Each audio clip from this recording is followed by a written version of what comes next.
Good morning student. आज का जो हमारा टॉपिक है वो है भौगोलिक स्थिति और भौगोलिक स्थिति का भारतीय इतिहास पर पड़ा प्रभाव। तो जैसे कि बच्चे हम जानते हैं कि जिस जीवन शैली में हम जीते हैं उससे बने प्रवेश द्वार या वातावरण को हम किसका नाम देते हैं? संस्कृति का। इतिहास और भूगोल में घनिष्ठ संबंध होना स्वाभाविक है क्योंकि इनमें हम इतिहास को कार्य मानते हैं और भौगोलिक परिस्थितियों को कारण। इस तरह जो भारतीय इतिहास पर भारत की भौगोलिक स्थिति और प्राकृतिक बनावट का बहुत प्रभाव पड़ा है। सबसे पहले हम करते हैं भूमि का प्रभाव। भूमि भौतिक आवश्यकताओं की पूर्ति करती है, इसके अलावा हमारे मानसिक विकास के लिए हमें अवकाश प्रदान करती है। हमें शत्रुओं से हमारी रक्षा करती है। भूमि के लिए जो संघर्ष तथा विरोध की भावना थी वो समय समय के साथ प्रारंभ हो गई थी।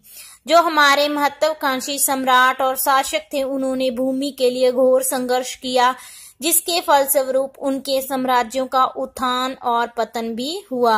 आगे चलकर इसी भूमि के प्रभाव का इतिहास निर्माण पर भी प्रभाव पड़ा।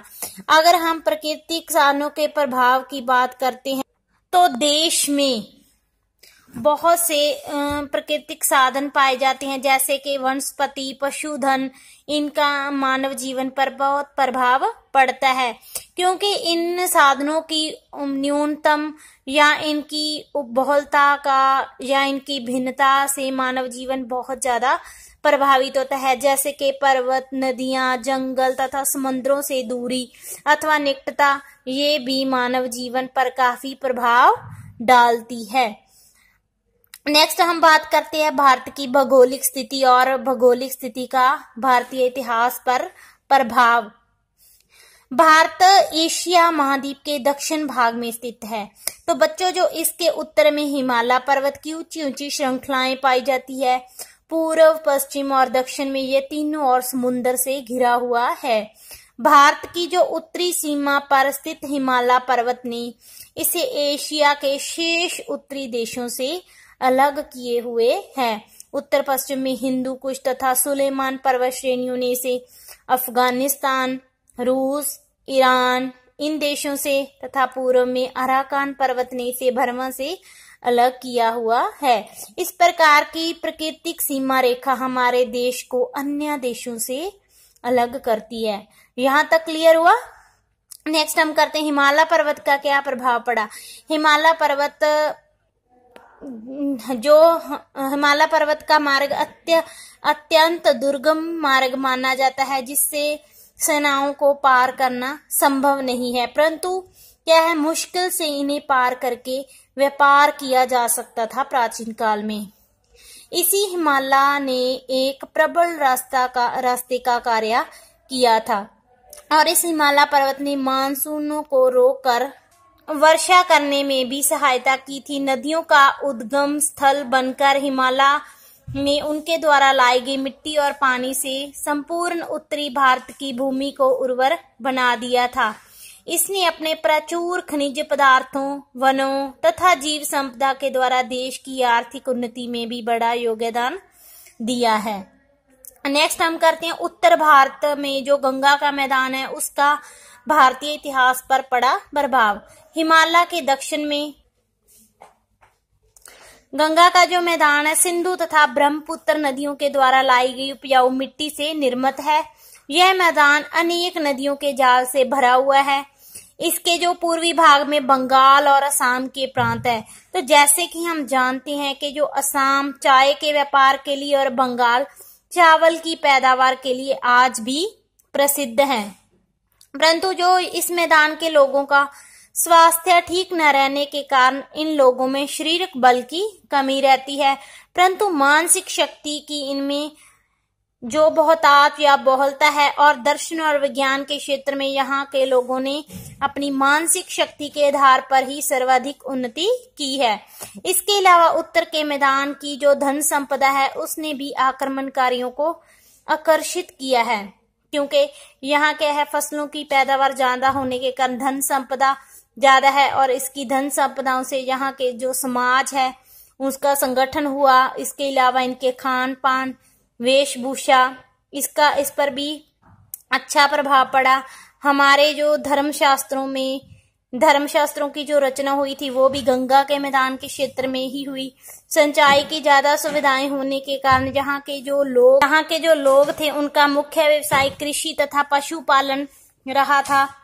यातायात की सुविधाएं के कारण यहाँ व्यापार और उद्योग धंधों की बड़ी प्रगति हुई थी तथा बड़े बड़े व्यावसायिक नगरों का विकास भी हुआ था।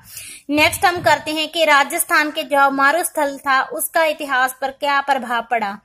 तो जो गंगा का उत्तरी मैदान था उसके दक्षिण में था राजस्थान की मरुभूमि, जिसे बाद में मरुस्थल के नाम से भी जाना जाता है। ये क्षेत्र ज्यादा उपजाऊ नहीं होने के कारण जो यहाँ के लोग थे उनको अपनी आजीविका के लिए निरंतर संघर्ष करना पड़ता है। इसके अलावा जो जहाँ के लोग थे संघर्षशील, परिश्रमक और साहसी होते हैं। यह मारुस्थल जो राजपूतों की सुरक्षा का दुर्ग भी बना रहा, किंतु जो मारुस्थल की आर्थिक दुर्बलता के कारण उनके जो साधन थे वो अत्यंत सीमित थे, और साधनों के सीमित होने के कारण चाहे वो वीर लोग थे या साहसी, परंतु उन्हें अंत में पराजय का सामना करना पड़ता था। नेक्स्ट हम करते हैं मध्यवर्ती वन और पर्वत और उनका भारतीय इतिहास पर प्रभाव। जो भारत के मध्य भाग और राजस्थान के दक्षिण में थे विंध्याचल तथा सतपुड़ा की पहाड़ियां। इसी प्रदेशों में नर्मदा तथा ताप्ती नदियां पूर्व से पश्चिम की ओर प्रवाहित होती हैं। यह प्रदेश घने वनों से घिरे हुए हैं।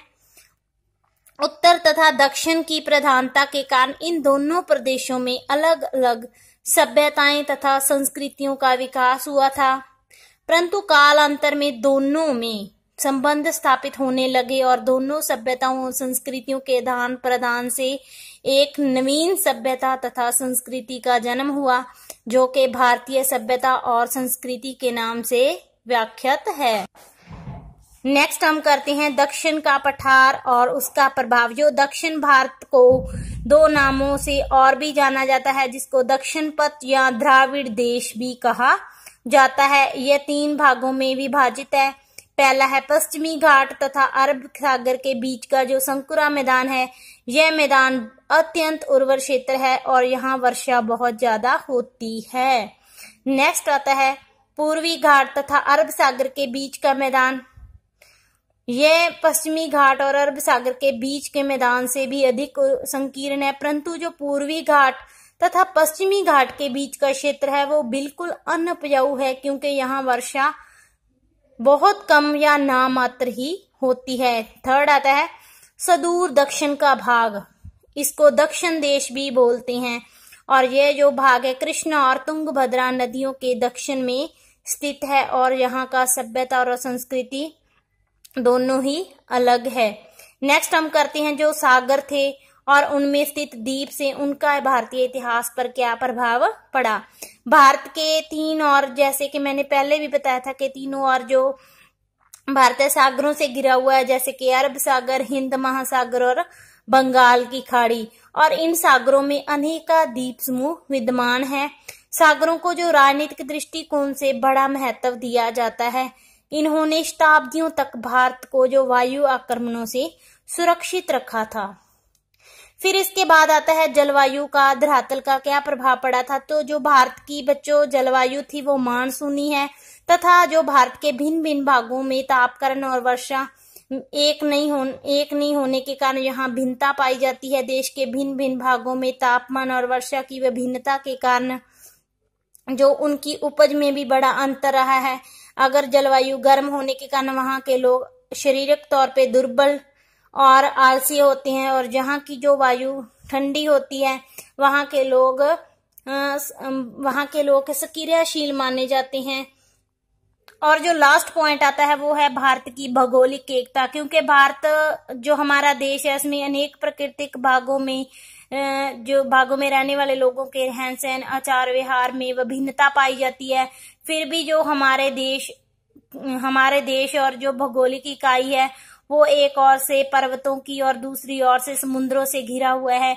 अंत में हम कह सकते हैं कि इस प्रकृति ने भौगोलिक इकाई को इतनी दृढ़ता से बनाया है कि जो देश के आंतरिक इकाई के विभाजन को अच्छी तरह से ढक लेता है। तो यहाँ आपका ये टॉपिक आज कंप्लीट होता है।